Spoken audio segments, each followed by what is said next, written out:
The journey certainly isn't finished, and with a lot more years in front, I'm sure you'll find more things to learn about and stop me every time I choose to throw a question at you. So, welcoming you to, well, you can certainly give the presentation from wherever you want, but certainly the floor is now yours.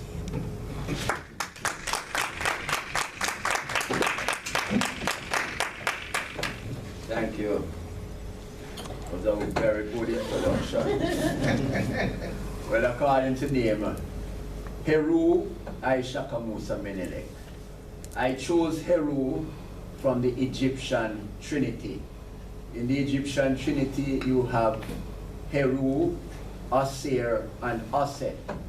What you would know as, the Greeks call it Isis, Osiris, and Isis, Osiris, and Oset. Now, out of that Trinity, it was the Godson, the Son of God. Heru was the Son of God from the Trinity. Heru became Horus in the Greek mythology. And what it is basically showing you on a timeline how we evolved as a people, how religion itself evolved to us, to what we have today. Now the meaning of the name would basically be the Son, the blessed Son of God. Aishaka Musa came from the Nigerian part of it, where on the west coast of Africa, in our tradition we understand that most of us in Jamaica came from the west coast of Africa. Miss Lou did a very good study of the linguistics, and a lot of the language that we would call patois, broken English, related to words that was consistent with words in Ghana and Nigeria on the west coast of Africa. Menelik, I chose Menelik from the Ethiopian dynasty. From the Bible you had the Queen of Sheba and the King of Solomon producing a son. That son, when you trace the 225th generation of that son, it came to His Imperial Majesty Emperor Haile Selassie in Ethiopia. So my names represents the Egyptian, the west coast of Africa, and Ethiopia. And I did it intentionally to reflect how I felt when things revealed itself to me, and I realized how much lies we have been told as a people. And that is part of my whole zeal, to uncover these lies and to pass it on, because as a people we need to know who we are, what is our self-worth. And the more we know, we realize that we are the world's first people. Now, I brought a number of books that I used on my journey. But this book is the one that shaped the reality for most of us, the Bible. And out of the Bible is what we use to guide ourselves, whatever religious order we find ourselves in. It comes out of the Bible. Whatever denomination you are, it comes out of the Bible. Now, when you look in Genesis chapter 2, verse 13, very interesting, and this happened while I was in school. When I read Genesis chapter 2, the river that runs through the Garden of Eden runs through the land of Ethiopia. But when I asked my teacher, where is the Garden of Eden? The teacher consistently said, nobody knows where the Garden of Eden is. So I said, that's strange. If the Bible is saying the river that runs through the Garden of Eden runs also through the land of Ethiopia, so Ethiopia must be near to the Garden of Eden. And I kept asking that question and no one would answer. The first answer I got was from a Rasta man known as Bongo Rocky. And he said, youth man, Ethiopia is our land. The Garden of Eden is where we come from. Hearing that, it was controversial at the time, but that started me reading and doing my research. Black History Month intensified that search. Carter G. Woodson, who started Black History Day, it started out as a day. Black History Day, Carter G. Woodson in 1963. Out of that, he had so much to say because he did his research. So it couldn't be told in a day. So the following year it went to a week, Black History Week. And even within that week, it was still not enough. So eventually it morphed into Black History Month. But our first national hero, the Right Excellent Marcus Mosiah Garvey, in 1914 when he founded the UNIA, the Universal Negro Improvement Association, the convention for the UNIA usually runs from the 1st of August to the 31st of August. And a large content of that convention was just imparting black history. Black history. To know yourself. Now, when we look at the African people and how we see ourselves today, most of our history is told from the slave trading period coming forward. So most of us will see ourselves as descendants of slaves, and that the white man taught us everything we know. But let us go to the pre-dynastic period. Let us look at the Greeks, Plato, Aristotle, Diodorus, Siculus, all these Greeks that we read about. Before they became famous, where did they learn? Where did they get their knowledge? They went into Egypt. The Grand Lodge of Luxor, the University of Alexandria, were learning institutions that the Africans had for umpteen years. The Pythagoras theorem that most of us do in math. Pythagoras spent 22 years studying maths in Egypt. Before he went to Egypt, he did not enunciate not one mathematical formula. Pythagoras. Doctors who take the Hippocratic Oath today, Hippocrates learned in Egypt. He spent 26 years in Egypt learning medicine. Our first multi-genius from Africa was named Imhotep. And he is the one who built the first step pyramid, a pyramid built in Egypt. And when you look at the pyramids, just the size of the pyramid would take up all of New Kingston. When you think of the landmass that New Kingston sits on, one of those, the Pyramid of Giza, would take up all that landmass. And those of you who do math know what a tau is. 1,000th of an inch. The pyramid was built to specifications to 1,000th of an inch. You don't find that in modern masonry. To 1,000th of an inch. So we have to understand that the Africans have been highly civilized. We were smelting steel in Zimbabwe umpteens of years before the white people learned to smell steel.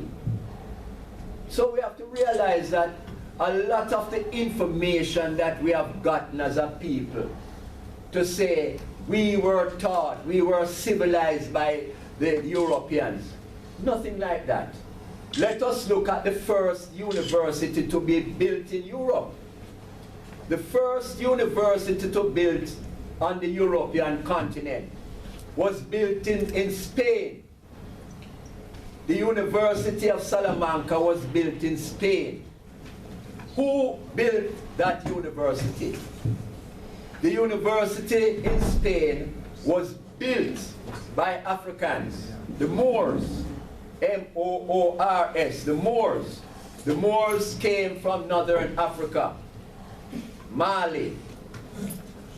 And when they went in They spent over 700 years in Spain teaching. Now you will have to understand that the further you go into Europe, you see the inhabitants of a lighter skin pigmentation. And those down in the Mediterranean area, always looking darker. That is because of the intermarrying that took place between the Moors and the Europeans. And when you go to the northern coast of Africa, right along the northern coast, Egypt, Algeria, Mauritania, all that area where you see the Arabs are today, they are of a lighter skin hue. It is the mixing of the African people and a set of people known as the Hyksos. The Hyksos came into Africa in 1675 BC, and they stayed and lived amongst the Africans, learned from the Africans. So a lot of the information that we are getting post-slavery period, that we were civilized by the Europeans, is really a lie, really a big lie. We have so much books written by our scholars that went into Africa and did the research. We have Dr. Joseph Ben-Yochanan, who is an Ethiopian, and he went into Egypt and studied what we know popular as the hieroglyphics. Is really the Medioneta, the language of the gods, the Medioneta. This is what the Africans call it. And the Africans didn't even call Africa, Africa. It was known as Al-Kebulan. Al-Kebulan in the north and Monomotapa in the south. What you know today as South Africa is Monomotapa. And Northern Africa was known as Al-Kebulan. I'll touch back now on the word Ethiopia that we see in Genesis. Genesis chapter 2, verse 13. The river that runs through the Garden of Eden runs through the land of Ethiopia.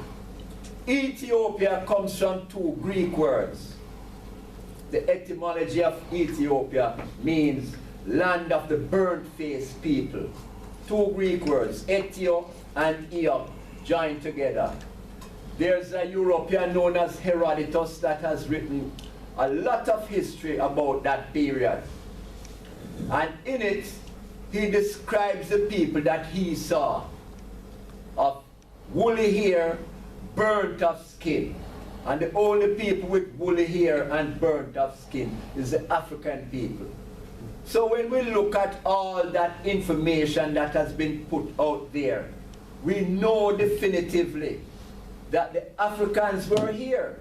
We have Professor Ivan van Sertima, who wrote a book, They Came Before Columbus. And in it, he showed that the Africans was in the Western world long before 1492, when Columbus came and said he discovered somewhere. Long before. How did he know? He went to Spain and got permission to go into the museum, and the gold that Columbus took from Jamaica back to Spain, he did a metallurgical test on it. And when you do a metallurgical test, the ore from anywhere is always consistent, just like how human beings have the DNA. Every child has the DNA marking of the parent. You call it the mitochondrial DNA. Every child has that DNA marking. Also, all ore that you find from the ground has also a DNA marking in it. When he tested the gold that was found in Spain, that gold was consistent with gold found in Ghana. And Ghana, you know, is popularly known as the Gold Coast. So, without a shadow of a doubt, we know that the Africans were here in the Western world ages before Columbus came. We go into South America, and there are some carvings known as the Olmec carvings. The Olmec, O-L-M-E-C, the Olmec in Mexico and going as far down as Chile. When they did the carbon dating on the statues that they found, it was over 5,000 years marking on these.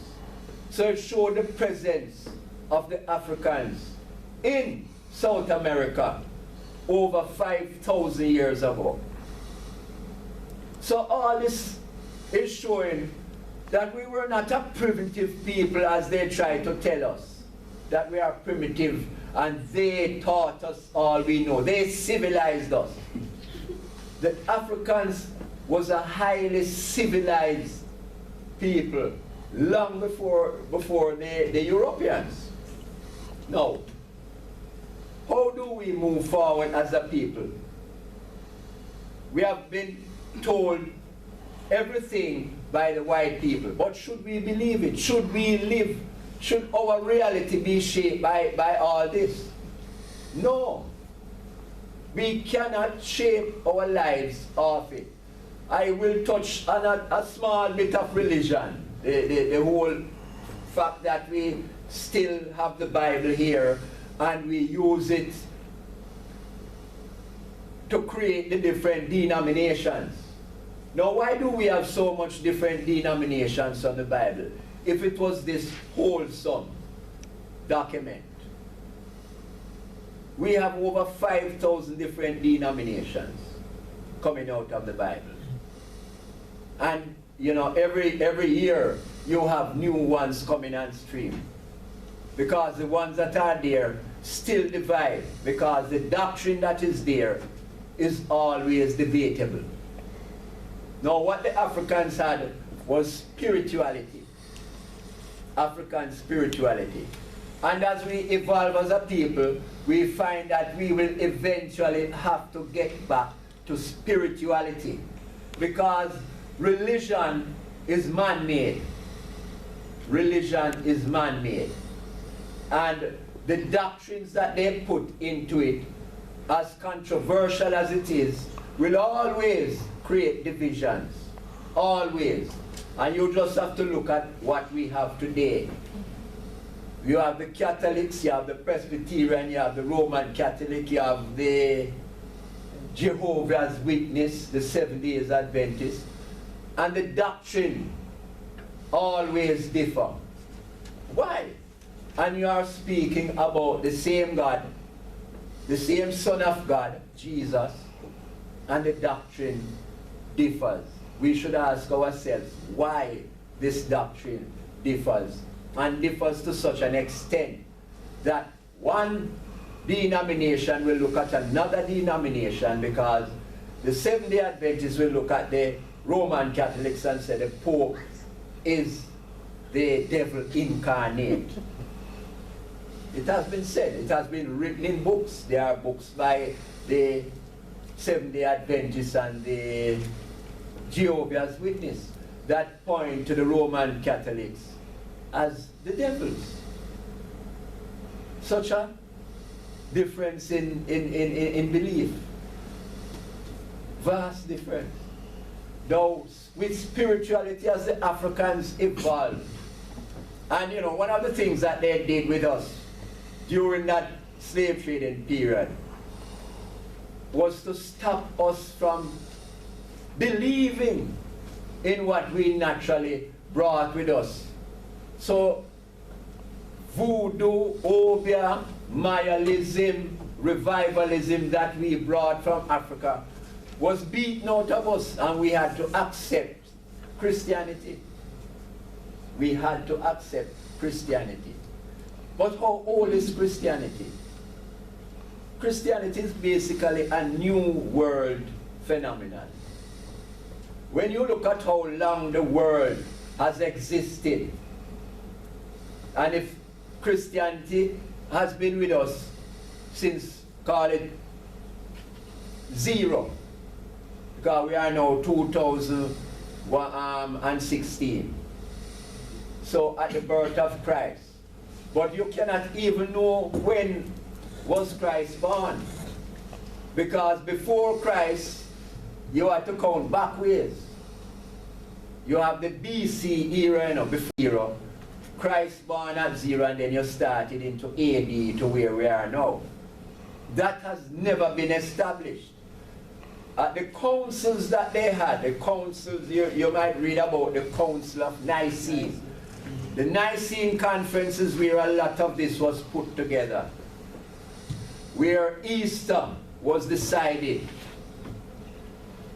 Easter, Christmas, and these periods was decided at these councils by different bishops under the Christian banner.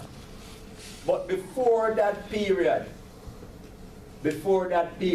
you had many Christ who was born on the 25th of December.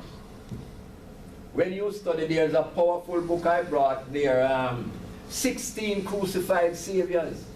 And it showed you other Christ that was before Jesus that we know, born on the 25th of December, had 3 wise men come to visit and carrying gifts.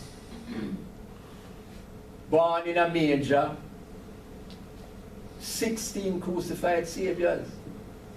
So you have to look into it and say, is this a rehashing of these that happened before? You go into Persia, you find the same thing. You go into Japan, you find the same thing. Saviors being born on the 25th of December and having the same life cycle like Jesus, astounding people at the age of 12, disappearing for a number of years and then resurfacing again at age 30. These are things that we have to seriously look at. Is it real or is it a myth? We have to do it, and we owe it to our next generation that is coming. Because for us to live a lie and to continue that lie, and we are in the information age now, then it would go on perpetually living a lie. We need to know, as Marcus Garvey said, we need to establish ourselves, and Marcus Garvey said it well in his time. He said if the white man wanted to worship a white-skinned, blue-eyed, blonde-haired savior, let them do so. I am going to worship God through the eyes of Ethiopia. And Marcus Garvey did. When you read about Marcus Garvey, he read incessantly. At age 14, he read out all the books in a library. He always walked with a dictionary. He never left a dictionary. So we, at this point in our time, we must make it our point of duty to shape our own reality. We must understand that a lot of what we have been fed, I have no other word than a lie. We have been fed a lot of lies. Now, we were created in the eyes of the Most High. The Bible will tell you that we are the world's first people. But I want to also point you to archaeology, proving that we are the world's first people. Professor Leakey from England, archaeologist, went into Africa. He spent the most of his life in Africa doing this research. And at the end, he said, life started in Africa. Professor Leakey. Now, with modern science, the DNA, the mitochondrial DNA marking, every child carries that marking of the parent. Now, the DNA was done on the Chinese, the Indians, the Europeans, and the Africans. And the results, and you can do your research, and I'm giving you some information now that you go out and do your research. The DNA marking of all other nations came out of the African woman.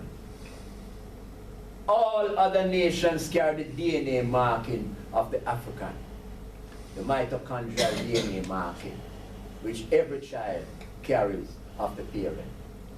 That proves without the shadow of a doubt that the Africans were here first. If you study archaeology, the different civilizations, it has been done. And all of these scientists, archaeologists, have agreed that life started in Africa. So we must be very proud of who we are as a people and never take it for granted that we owe our liberty to any other one. We are the ones who taught them civilization. And when you go back as far back as you can, it will show that the African people were more civilized than the Europeans many, many years before the Europeans came in contact with the Africans. So as Marcus Garvey said, up you mighty race, you can accomplish what you will. As a student of Mr. Garvey, in his book, Message to the People, he said, never stop reading. Never stop reading. You can learn anything that a university graduate has without going to the university if you read incessantly. I have never been to the university, but I visited the university and challenged a professor who said, there's a book by some white man, I can't remember his name, that the black man's brain is smaller than the white man, and as such, he cannot think as fast as the white man. And I had to remind him that the neurotransmitters that you have in your brain comes from the melanocytes. The melanocytes come from the melanin that we have in our skin. The melanin is produced from the ultraviolet radiations of the sun impacting upon the skin to produce the melanocytes.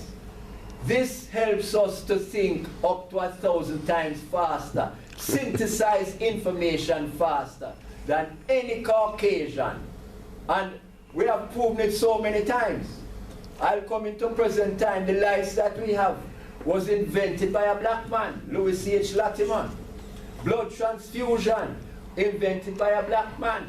The stoplights that you use today, invented by a black man. The refrigerator that you use, invented by a black man. The conversion of sugar cane to the sugar crystals, invented by a black man.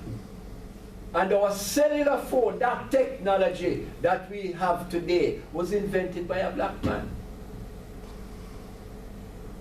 So we have no way to think that we are not equal, and if not superior to any white person.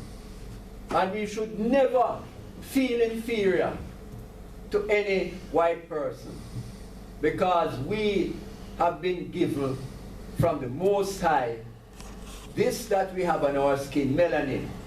And we should see it as a blessing. See it as a blessing. Without melanin protecting you from the ultraviolet radiation, you would get melanoma, skin cancer. White people get skin cancer at a faster rate than any other nation because they lack melanin in their skin. So it is a blessing and not a curse, as some people and some versions of the Bible will tell you that we were black because we were cursed. When you look in the Talmud, some versions of the Talmud, Jewish document, would tell you that because we are black, we were cursed by God. This new world religion, they ride around on bicycles. Mormons. The Mormons. in their Book of Mormons tell you that we were cursed and turned black. He said the original man was fair, but because of sin, he was cursed, and the blacks. It's in their book. It's in their book. Right, so we have to understand what we are up against. We have to now change all of that. I gave a presentation at the university. The dictionary that we still use shows you that black means evil and wicked and malicious and things like that. And white is purity and everything that is good. We must now write our own dictionary to define our reality. You cannot be using a dictionary that tells you that you're an evil person. Cannot. That is not our reality as a people. We need to define our own reality. So I think I've given you enough food for thought that you can now go out, do your own research, and realize that we were never slaves. We were enslaved. We were not slaves. We were enslaved through coercion. But we resisted. Nanny resisted. Paul Bogle resisted. Sam Sharp resisted. It was nothing that we were proud of. We resisted. And let the history books tell you that it was not because of any white man, the abolitionists, that allowed us to be free. It is the resistance that we put up that made it become unprofitable at some point in time to them, that they decided, listen, we have to free these people. So I hope again that I've given you food for thought to do some research and continue the work to uplift us. Black History Month, we will want to now change it from Black History Month. As I said, it started as a day, went to a week, now a month. We want to have it now Black History Year. Thank you.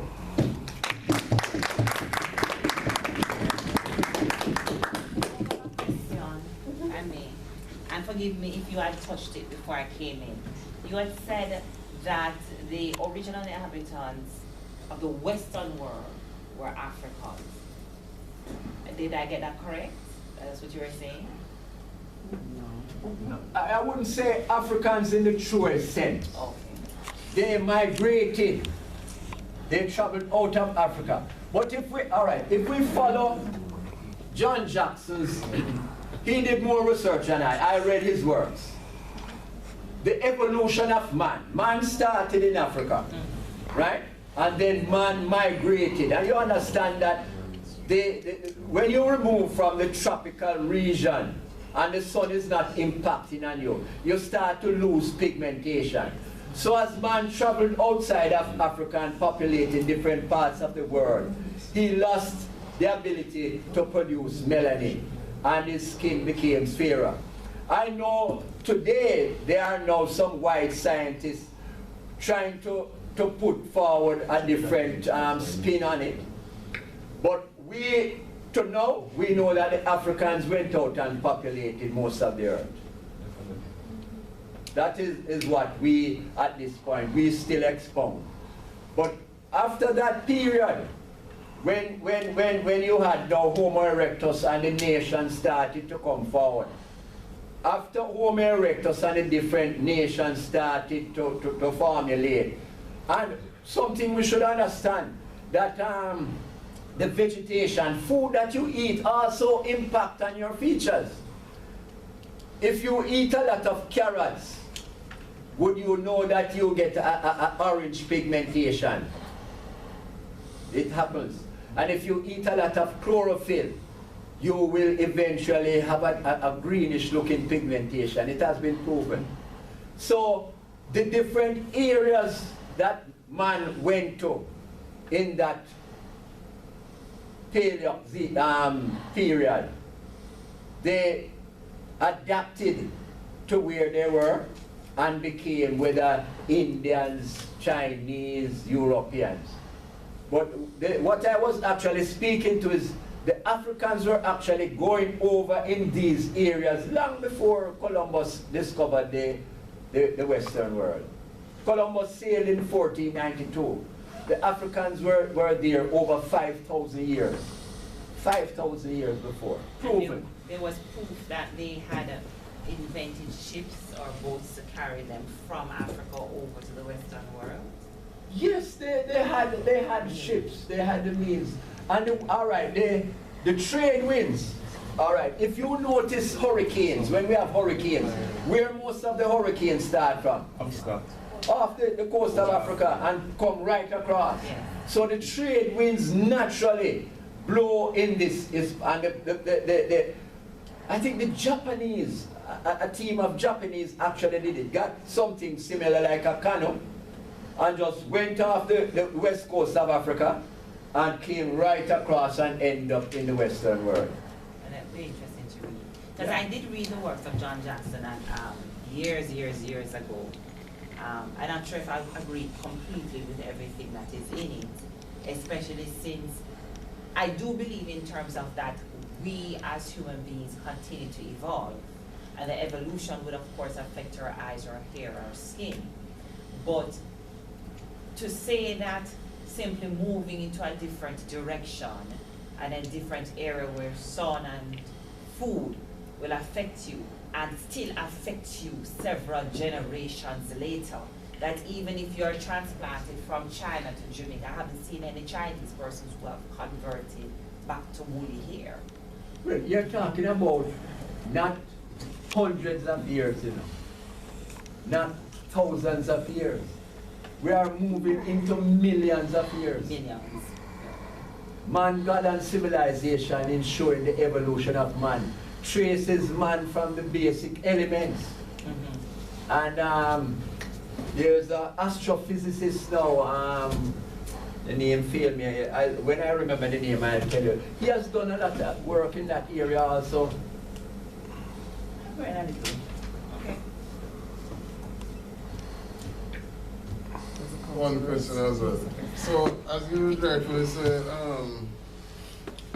the people there have pushed a lot of ideas and ideologies onto us. But one of the ideologies that the scientists spin on evolution, and the whole ideas that we evolved from animals. And they try to tie back the same African descent to that notion that it all started in Africa, yes, but we evolved from animals. What is your take on that notion or that ideology? Yes, I believe, because when you look at man in the present form, all right, let us look at the Bible. What I did in high school, we looked at Adam and Eve's story. Adam and Eve having the Cain and Abel, and follow that genealogy. And I think in Chronicles and in Luke, give you the actual age that they lived, who lived for 900 years, who lived for 700. And we added it all up.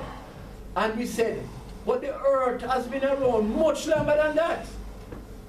Much longer than that. And with the carbon dating to show even some of the trees, when you look at the rings, and shows you how long, you have trees that have been around for over 1,000 years. So when you look at how the Bible tells you it all began with the Garden of Eden and Adam and Eve, and you add up that, it does not make sense. It does not add up.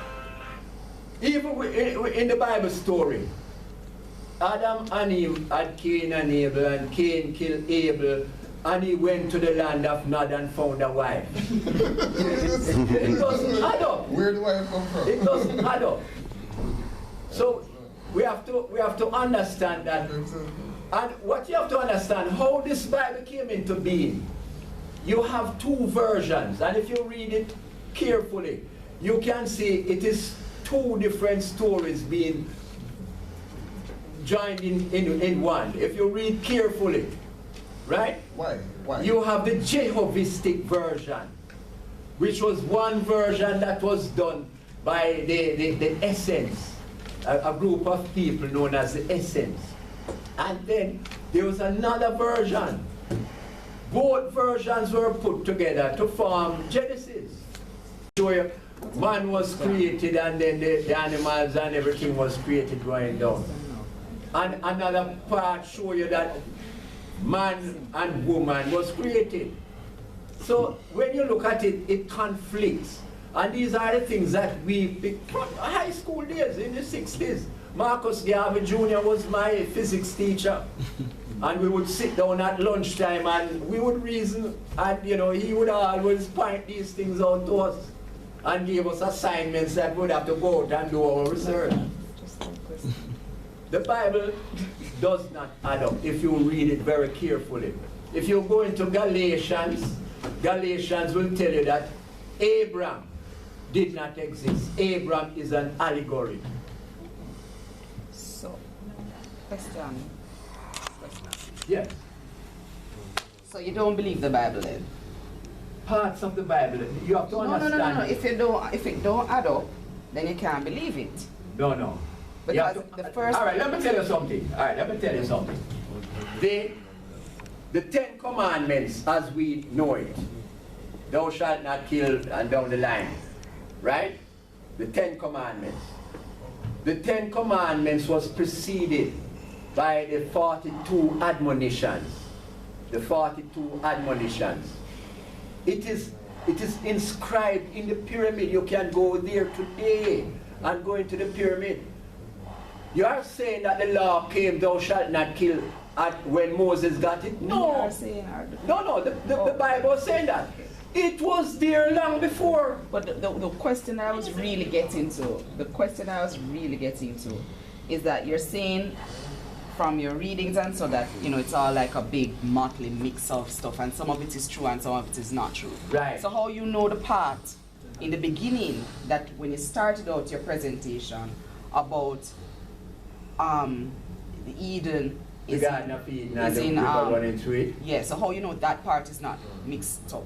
All right, because this is why I know. When the Africans, as I said, this was written later. The earlier versions, all right, there's a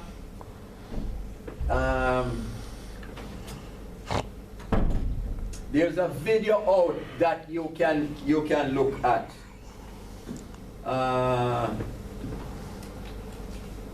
Which shows you the original Garden of Eden story. Did you know Eve was named Lily before? No. Eve. When you get the story about Eve, there are other stories that came before that the first woman was named Lily. And there are other stories before that. When you have to put it in what you call a timeline, create a timeline. So the Bible came at this period. With a timeline, you go beyond that. And you see the same story here, saying the same thing that is being said here, but in a different way. You see, my challenge is that, you know, if it is that the Bible has these issues, then you need to put it aside and not take anything from. Sorry. All right, hold on. What, you know why we still have to use it? We use this as the standard. That when we say what we say, your reality is shaped by this, you know. Everything that you think is shaped around this. Your reality has been created by this. So if I tell you about something out here, it is like I'm telling you something crazy. So in order to bring you into focus, I will have to refer you to what you know. After you have this information, and I say to you now, before the 10 Commandments, you had the 42 admonitions, which is saying the same thing. Thou shalt not kill, thou shalt not covet the wife, thou shalt not. It was here before. So this couldn't be something brand new being taught by Moses if it was here long before. Also, Jesus, as they tell you about here, could not be this unique person if you had 16 more 2,000 years before Jesus.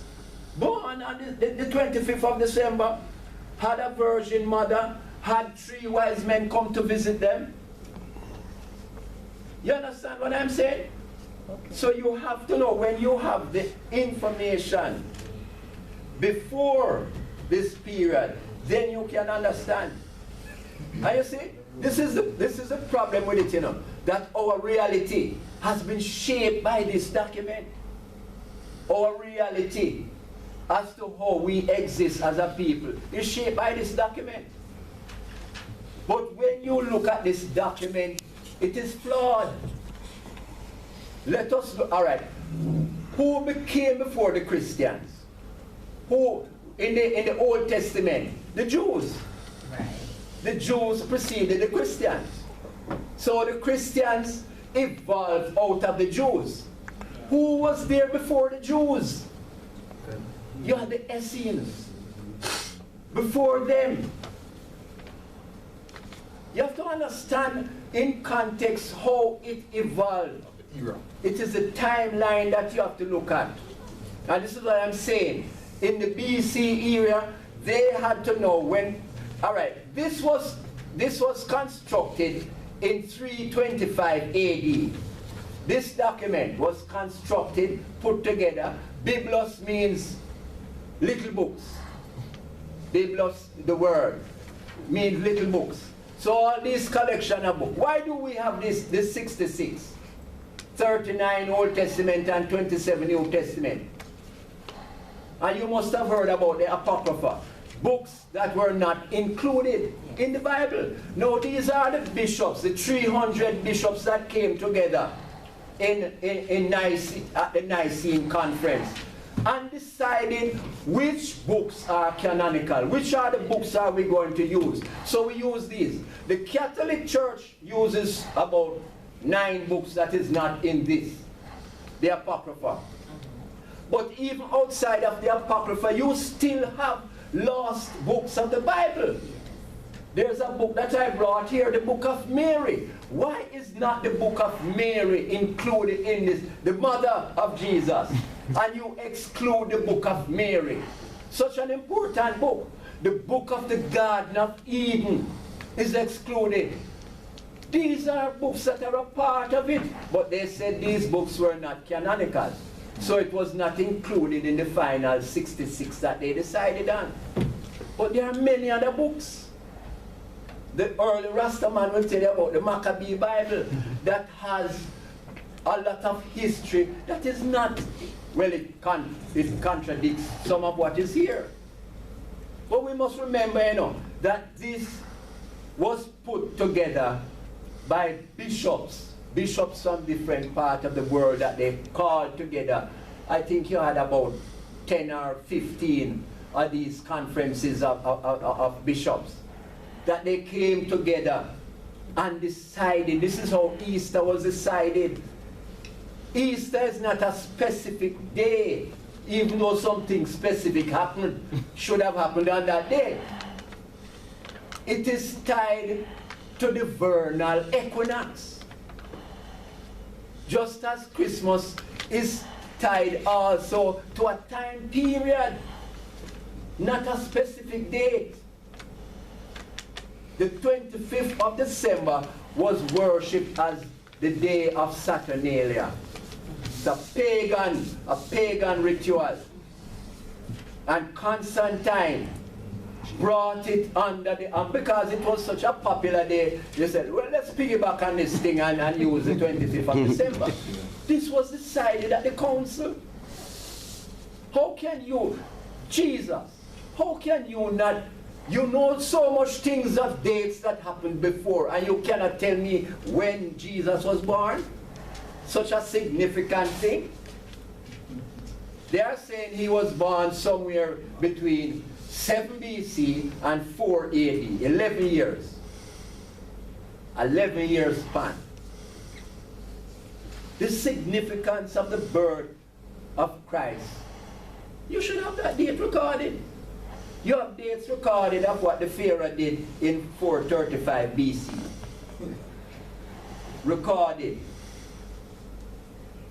And you don't know the specific date when Christ was born in the manger. In some books tell you it's the manger, some books tell you in a cave. These are things that we must question as a people. Must. It is your reality that you're talking about. And if you're going to shape your reality on a lie and live a lie and pass on that lie continually, it is wrong. We must understand that we are the world's first people. We started recording, writing. What started in Africa? The Meduneta, that the Greeks came later on and called the hieroglyphics. The language of the gods originated in Africa, and that's what they called it. So if we are so close to the original man, we started writing down the dates of things that happened, and we have nothing to do with it now, that some European will come in to Africa and tell us how it is. The first lie that they gave you. Why then would you put the image of Christ as a European? Ask yourself the question.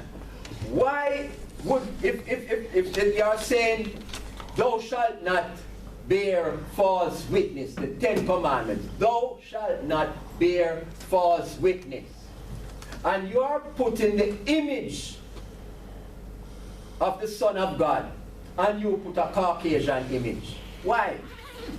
It was done specifically. Why the Chinese have Buddha in the image of a Chinese? Why is Krishna in the image of an Indian? We must ask ourselves these questions. We are the world's first people. All the sciences have proven it. We are the ones that started to record our history. And we are now telling others to tell us? That's crazy. Really crazy. The point that we are at, we are in the information age. Go on the internet and you can corroborate. Google some of the things, Google it, get the information, read. A part of my reading came when in 1992 I had a near-death experience. My heart went into an arrhythmia, irregular heart rhythm. And while I was at the university, I said, boy, I really didn't want to die and don't know if I'm on the right path. You can tell you. When I started to wear my locks and I just started to do things differently, Hugo said to me one day, Daddy, you're a Rasta? I said, no, I'm on a journey. Because I had to find these things out. And as he said, told you earlier, he will ask me questions. I wanted to be at a place that I could inform him intelligently, honestly, and point him in the right direction. And I had to do that research. Marcus Garvey Jr. started me on it. It was intensified with that near-death experience. And I have it now as my life's mission to impart this knowledge, All those professors, these are professors you're talking about, Professors, no ordinary scholars. John Jackson, George James, Joseph Buchanan, Ivan Van Sertima. These are professors, black professors, that have done the research. And guess what? A lot of white professors have corroborated the story. Martin Bernal, a white professor, had to come out and said, Joseph Buchanan is correct in what he's saying. They hide a lot of these. A lot of what I'm saying is known in academia. It is known, but it is suppressed. It is suppressed. You know why? Because if all of you know it and believe it, you cannot remain in the position that you are. You would not be in the position that you are.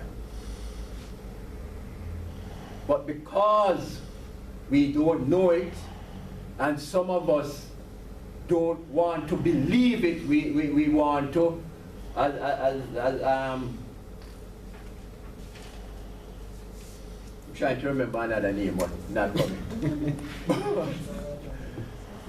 It is something that we must understand, that as a people, we have been living the reality of what these people have told us.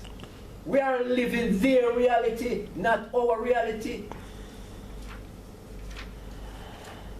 As I said, if the religion was wholesome, we could not have over 5,000 denominations coming out of this book. But you have many sects in Rastafarianism too. Why? Because of the same problem. The exact same problem. Rastafari started from a Baptist. Leonard Howell was the first man that interpreted Rastafari. He used the same Bible.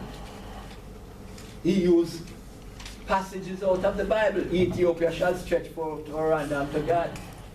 Princes shall come out of Egypt. This is where they interpreted. Marcus Garvey said, look to the east for the crowning of your king. When his imperial majesty was crowned, they said, yes, this is, and the Bible tells you Israel's king is Israel's God. So they proclaim his imperial majesty as God. Right. Now, out of the first sect of Rastafari, the Nyabingi started. One man got up and decided to interpret a passage differently. And you had the Coptic spinning off. Another man decided to interpret something different. You had the 12 tribes of Israel. Another man interpreted something else, and you had the Bobo Shanti. It is the same thing, because they have not gone into the ancient African religion or spirituality. You have to get back to source. You have to get back to source. And I tell you, all the books that have been written,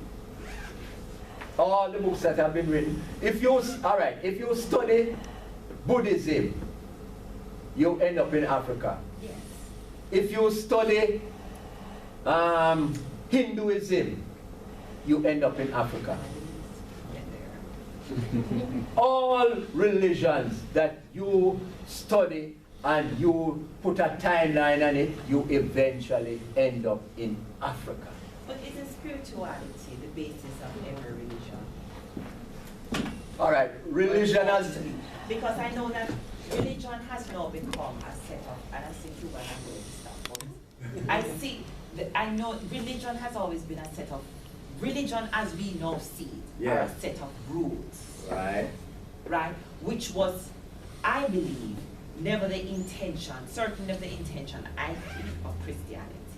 And so I'm asking you if you don't believe that the basis of all religion, whether it is Buddhism, Hinduism, Christianity, starts with spirituality. Yes, it's the man-God relationship. The relationship. It is the man-God relationship. And the base, and then how you live and walk in that faith. Of course. Okay.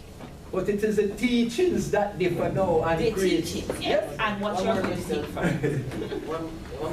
I just wanted you to touch on the Middle East.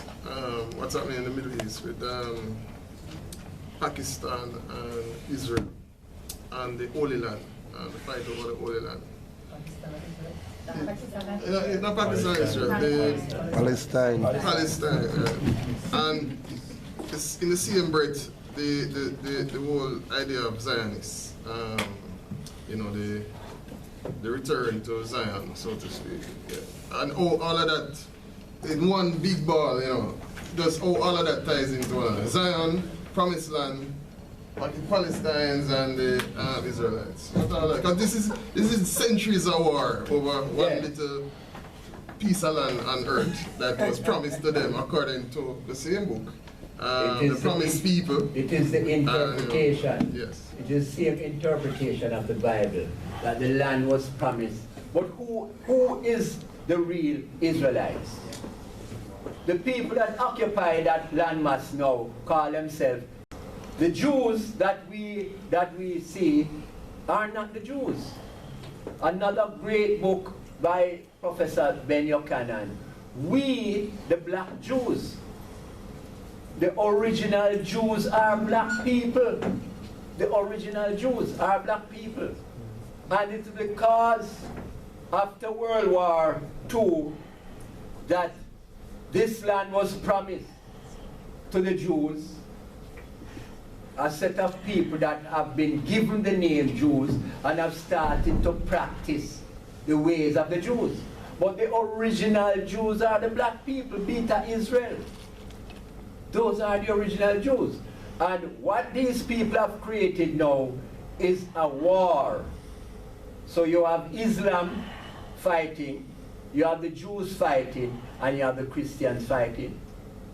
It is just a division of the people within that sector. Now, if we go back to the original Jews, the rightful people that should be there, they are there as second-class citizens. When they had the airlift of the Beta Israel from Ethiopia and were brought into there, and another group from America that is living there, they are seen as second-class citizens. That is because on the world stage, we are still not seen as a first-world people. It is the interpretation of these people that still not acknowledges us as a people. Did you know in America, and I'll just go back a bit, in America, in a court case, they established amongst themselves that black people were 3/5 of a human being, that we were not human beings. And this is why no black person could get a US patent, because you were not seen as a human being. Yes. So as I said, we have to define ourselves and write our own reality, because we are living the reality of these people. They have established these standards, and we are trying to catch up with their standards. We must create our own standards. Marcus Garvey put out in 1914 African fundamentalism, and one of the first things that he said, we must cast away the hero worship of other nations and nationalities and races and create our own, reach into our own. And it means the same thing today. We must create our own destiny, our own reality. We cannot live the reality of other people. And that is what is playing out in the Middle East there right now. We have to be true to ourselves. As they say, to thine own self, be true.